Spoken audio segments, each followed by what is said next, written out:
ফিলিস্তিনের গাজার পর এবার পশ্চিম তীরের জেনিন মাটির সঙ্গে মিশিয়ে দিচ্ছে ইসরায়েলি বাহিনী। গাজায় যুদ্ধবিরতির মধ্যেই পশ্চিম তীরে বড় ধরনের সামরিক অভিযান অব্যাহত রেখেছে ইসরায়েল। গত রোববার জেনিনে একযোগে 23টি ভবন বিস্ফোরণ ঘটিয়ে উড়িয়ে দেন ইসরায়েলি সেনারা।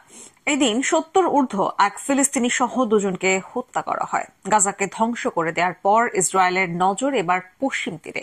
দেশটির সামরিক বাহিনী একজন মুখপাত্র বলেন, সন্ত্রাসী অবকাঠামো তৈরি ঠেকাতে রোববার জেনিনে অন্তত 23টি ভবন ধ্বংস করে দেওয়া হয়েছে। পশ্চিম তীরে মধ্য জানুয়ারিতে শুরু হওয়া এই অভিযানে 50 ফিলিস্তিনি যোদ্ধাকে হত্যা করারও দাবি করেছে ইসরায়েলি সামরিক বাহিনী। জেনিন শরণার্থী শিবিরে আদ-দামাজ এলাকায় একযোগে বিস্ফোরণ ঘটিয়ে গোটা একটি আবাসিক এলাকা মাটির সঙ্গে মিশিয়ে দেওয়া হয়। এই বিস্ফোরণ এতটাই শক্তিশালী ছিল যে আশেপাশের ছোট বড় শহর থেকেও তা শোনা যায়। দূর থেকে আকাশে কুণ্ডলি পাকানো ধোঁয়া দেখা গেছে। জেনিনে এভাবে ভবন ধসের ঘটনাকে নৃশংস দৃশ্য বলে মন্তব্য করেছে ফিলিস্তিনের পররাষ্ট্র মন্ত্রণালয়। ইসরায়েল বিরতিহীনভাবে ফিলিস্তিনিদের অবকাঠামো ধ্বংস করে আসছে। এরই ধারাবাহিকতায় রোববার একযোগে বিস্ফোরণ ঘটিয়ে গোটা আবাসিক এলাকা গুড়িয়ে দেওয়া হয়। জেনিনের বাসিন্দা হিন্না আল হাজ হাসান বলেন, বিস্ফোরণের শব্দ ছিল ভয়াবহ। জেনিন ও তুলকরিম শরণার্থী শিবিরে গোটা আবাসিক এলাকা ধ্বংস ঠেকাতে জাতিসংঘে নিরাপত্তা পরিষদে জরুরি অধিবেশন ডাকার আহ্বান জানিয়েছেন ফিলিস্তিনের প্রেসিডেন্ট মাহমুদ আব্বাস।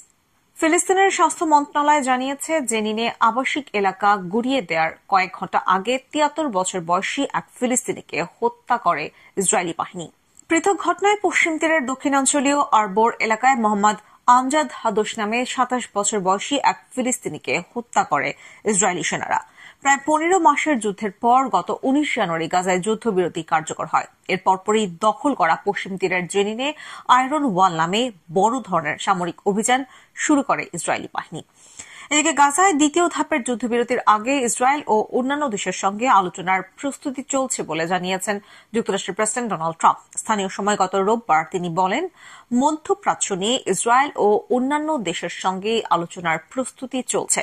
ইসরায়েলের প্রধানমন্ত্রী বেনিয়ামিন নেতানিয়াহু আসছে মঙ্গলবার। আমি মনে করি আমাদের মধ্যে গুরুত্বপূর্ণ বৈঠক হতে যাচ্ছে। এছাড়া নেতানিয়াহুর দুর্নীতির বিচার প্রভাবিত করার অভিযোগে ইসরায়েলের ফার্স্ট লেডি সারা নেতানিয়াহুর বিরুদ্ধে তদন্ত শুরু করেছে দেশটির অ্যাটর্নি জেনারেলের দপ্তর। গত রোববার প্রকাশিত এক চিঠিতে বলা হয়, তার বিরুদ্ধে সন্দেহজনক ফৌজদারি অপরাধ তদন্ত শুরু হয়েছে।